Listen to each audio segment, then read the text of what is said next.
Salut tout le monde! Bienvenue à cet 14e épisode d'Origine Boréale. Aujourd'hui, je vais vous parler de lettres. Lettres de bûcheron. Je vais vous parler du courrier dans les chantiers. Cette nouvelle ère s'annonce dans les chantiers et dans le canton de Leslie, Clapham, Huddersfield et partout dans le comté de Pontiac. Donc, c'est la nouvelle ère, c'est la nouvelle chose qui va apparaître. C'est ça, c'est le courrier. Le courrier existait avant. Oui, le courrier existait avant. Il existait, mais pas pour tout le monde. Pas pour les bûcherons, peut-être de temps en temps, mais en majorité, c'était pour le courrier interne. Un peu comme aujourd'hui dans les bureaux, les courriels internes. Mais il y avait un courrier interne à cette époque-là. Donc, c'était pour les commis, c'était pour les contremaîtres, c'était pour les responsables de dépôt, surtout si on parle d'Auterlick toujours, le dépôt d'Auterlick. Donc, la personne qui s'occupait du dépôt, la communication interne de la compagnie. Donc, ce courrier-là se trouvait entre les poches de farine, les bales de l'or salé, entre les bales de foin. Il y avait sûrement une petite boîte ou un sac avec le courrier interne qui devait se rendre de la compagnie au chantier et au contremaître avec tout ce qui était l'organisation des chantiers. Donc, oui, il y avait un courrier, mais un courrier interne. Le courrier au bûcheron, mais il faut attendre en 1910. Mais ça commence à partir de 1890. Avant ça, comme je vous dis, c'était vraiment ce genre de courrier-là. Puis on appelle ça l'époque du silence. Avant ça, c'était l'époque du silence parce que beaucoup de bûcherons à l'époque étaient analphabètes, en grande majorité. Il y avait quelques-uns qui pouvaient écrire, mais la grosse raison pourquoi c'était vraiment, comme je vous ai dit, les familles attendent. Le seul temps qu'il y avait une nouvelle, c'est quand leur père ou leur fils arrivait à la porte au printemps à la maison. Donc, le courrier se faisait rare avant 1890. C'est à partir de 1890 jusqu'à 1910 que le courrier commence à se développer. Cette évolution, c'est la plaque tournante. Donc, dans cette période de cette période de temps, c'est vraiment là, les choses changent rapidement. Donc, la route qu'on appelle la route Gilmore, la route qui devient corps à sable, permet une circulation du courrier plus régulière, de façon plus régulière. Donc, le dépôt d'Auterlick, oui, il devient le premier bureau de poste officiel des bûcherons, mais aussi des colons à l'époque, des nouveaux colons. Et donc, la poste a suivi l'évolution des transports du Pontiac. Vous allez voir aussi qu'est-ce qui va se passer un peu plus tard au niveau du courrier. Donc, l'époque de ravitaillement, c'est ça, c'est comme ça que le courrier pouvait se rendre, le courrier interne pouvait se rendre. Et il faut attendre dans cette période-là, entre 1890 et 1910, que le gouvernement fédéral engage des entrepreneurs locaux pour faire la navette de village en village, au chantier, au dépôt. Donc, il y avait le mail carrier. Donc, avec ce service-là que le gouvernement avait mis en place, le transport du courrier il se faisait plus régulièrement et de façon plus sûre.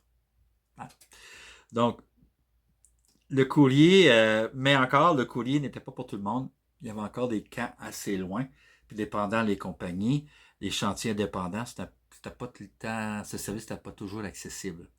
Donc, il faut vraiment attendre à partir de 1910 jusqu'à 1930 pour que les familles, les colons, maintenant c'est des habitants qui habitent la région, sont permanents, c'est les colons qui vont stabiliser le service, puis ce service dont le bureau de poste d'Auterlick devient permanent. Donc, il y a un bureau de poste permanent à Auterlick et dans certaines régions comme Fort-Coulonge, dans d'autres cantons, là, il y a un service de poste. Donc, aussi, qu'est-ce qui va changer tout ça? C'est l'arrivée du mandat de poste.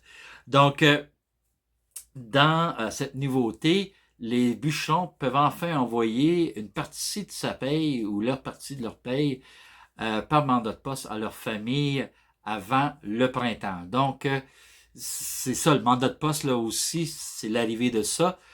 Mais vous allez me dire, Sébastien, tu nous as dit que les hommes étaient payés à la fin de la saison, à la fin de la run.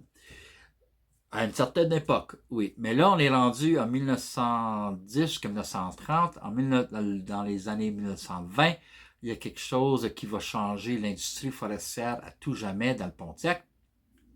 On va en parler à la prochaine épisode. Oui, j'avais promis que j'en parlerais à cet épisode-ci de la fameuse pitoune, l'arrivée de la pitoune dans l'industrie forestière. Mais je vais me concentrer là-dessus à la prochaine épisode. Donc, les hommes vont commencer à se faire payer plus régulièrement pendant la saison qu'ils travaillent dans les chantiers. Avant ça, ils étaient payés à la fin de la run. Là, maintenant, avec cette nouveauté dans l'industrie forestière, dans l'exploitation forestière, ça va changer aussi les conditions de vie et de travail des chantiers. Et les hommes vont se faire payer ils vont avoir des payes, ils vont avoir des périodes de paye. Donc, mais malheureusement, avant ça, comme je vous dis, les lettres se font rares. Puis, on sait qu'il y en a qui ont été détruites, là. C'est comprenable. Mais, qu'est-ce qui est difficile pour les recherchistes et les historiens? On sait que c'est là. Ils savent que c'est là. Les lettres, parce qu'il y a beaucoup de lettres, certains sont encore dans des boîtes de souliers, dans un fond de garde-robe ou dans un grenier ou à quelque part bien caché qu'on a oublié. Des lettres d'amour, des lettres de famille, de grands-parents ou d'arrière-grands-parents. Mais on a quand même eu accès à certaines lettres. Donc, j'ai trouvé dans un recueil dans les chantiers qui a été écrit par le père Joseph Alphonse Desjardins. Et puis, dans ce recueil, il parle plein d'affaires. C'est pour les écoles, blablabla. Il y a une partie sur les lettres au chantier. Puis une des lettres, il y a plusieurs lettres, là, mais une des lettres qui m'a, quelques-unes là, qui m'a touché, c'est un bûcheron qui écrit à sa femme, à ses filles et à ses enfants. Donc, la lettre date du 5 novembre 1922. Je vais juste lire quelques lignes, je vais vous dire le reste de la lettre, parler un peu de la lettre, puis les autres lettres qui vont suivre. Donc, 5 novembre 1922. Chère épouse, quelques lignes en réponse à la tienne. Donc, dans le fond, il a reçu déjà des lettres de son épouse, laquelle me fait grand plaisir de savoir que tout va bien. Il est de même pour moi. Bien, je vais avoir un mois de fête samedi prochain. Malgré l'ennui et la misère, le temps passe. Là, ici, dans la lettre, il parle qui travaille sur la construction du camp de bûcherons. Donc, il est arrivé au camp, il est arrivé peut-être avant les hommes, donc avant l'arrivée des bûcherons, tous les bûcherons, parce qu'il parle ici qu'ils sont plusieurs hommes à travailler à la construction du camp, sont 18 hommes en total. Donc, il écrit, je vais t'envoyer quelque chose à la prochaine. J'espère que vous ne manquerez de rien. Il continue, nous sommes à l'abri du mauvais temps à présent. Nous avons un beau camp, et ça serait plus encourageant si les gages étaient meilleurs. J'ai du travail encore, je travaille encore au bâtisse. Donc, il est en train de bâtir, il travaille au bâtisse. Donc, il dit dans sa lettre qu'ils ont déjà construit 4 à 5 bâtisses. Donc, ces bâtisses-là, ça peut être le dortoir, la salle à manger, la cuisine, les hangars, l'écurie, tout ça. Donc, il y a plusieurs, comme je vous ai dit, il y a plusieurs bâtiments qui se retrouvent maintenant dans les chantiers au début du 20e siècle. Donc, il y a plusieurs bâtiments. Donc, il est dans la construction de ces bâtisses. Donc, une autre lettre, le 24 décembre 1922, il écrit à la fois à ses deux filles, Laurette, puis l'autre, c'est Cécile. Donc, il écrit, il leur souhaite un joyeux Noël, il lui envoie leur bénédiction sacrée de leur père. Vous savez, dans la tradition canadienne-française, la bénédiction du père est très importante. Donc, dans sa lettre, il fait sa bénédiction. Il dit aussi qu'il s'inquiète pour Cécile, elle a un rhume, puis il aimerait savoir des nouvelles à la prochaine lettre.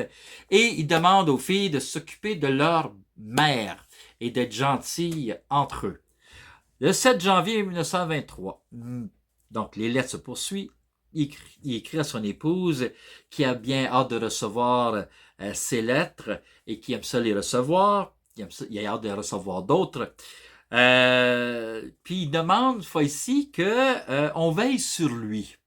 Donc, on, il demande même à ses filles de prier pour lui, puis s'assurer qu'il passe la saison comme il faut, qu'il ne se passe pas grand-chose, qu'il peut revenir en toute sécurité. Puis, oh oui, il remercie à son épouse les journaux qu'elle a envoyés au chantier. Maintenant, le 4 février 1922, il parle que il a vu des choses dans sa vie, puis il parle de sa vie un peu plus intime. Donc, on a des lettres un peu plus intimes, je le pas en détail. Il parle des hommes au chantier, puis l'atmosphère. Puis encore, il remercie sa belle petite fille Cécile pour sa bonne petite lettre. Et puis, qu'elle fasse attention encore à son rhume. Donc, c'est l'hiver. Hein? Donc, c'est ça qui a vraiment révolutionné les chantiers. Donc, les routes, là, c'est ça que ça a fait. Les routes carrossables ont vraiment changé la vie de ces hommes dans les bûcherons. Ça a brisé l'isolement, ça a amélioré leurs conditions de travail, leurs conditions de vie dans les chantiers. Puis ça, on regarde là les photos, on voit maintenant les photos de chantier. Et puis, j'ai eu en héritage des photos, et surtout des photos qui venaient de mon grand-père Georges Saint-Aubin.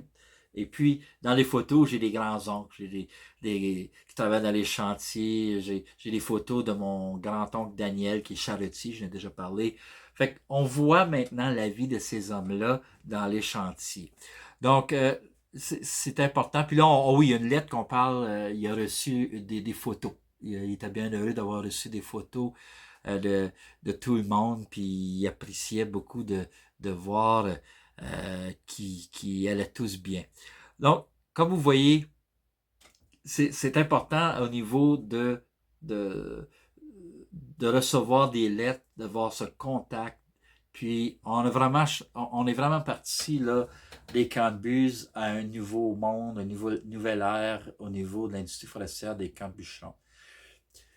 À la prochaine épisode, à la 15e épisode, là, je vous parle d'un grand tournant dans l'industrie forestière. Il y a plein de choses qui se passent dans la période 1890 jusqu'en 1930. Il y a beaucoup de choses qui se passent. Puis vous allez voir que des intérêts changent. Il y a quelque chose d'autre qui arrive sur le territoire dans le Pontiac. Les yeux se virent ailleurs. L'industrie forestière continue, mais certaines personnes vont changer de cap, vont changer d'intérêt.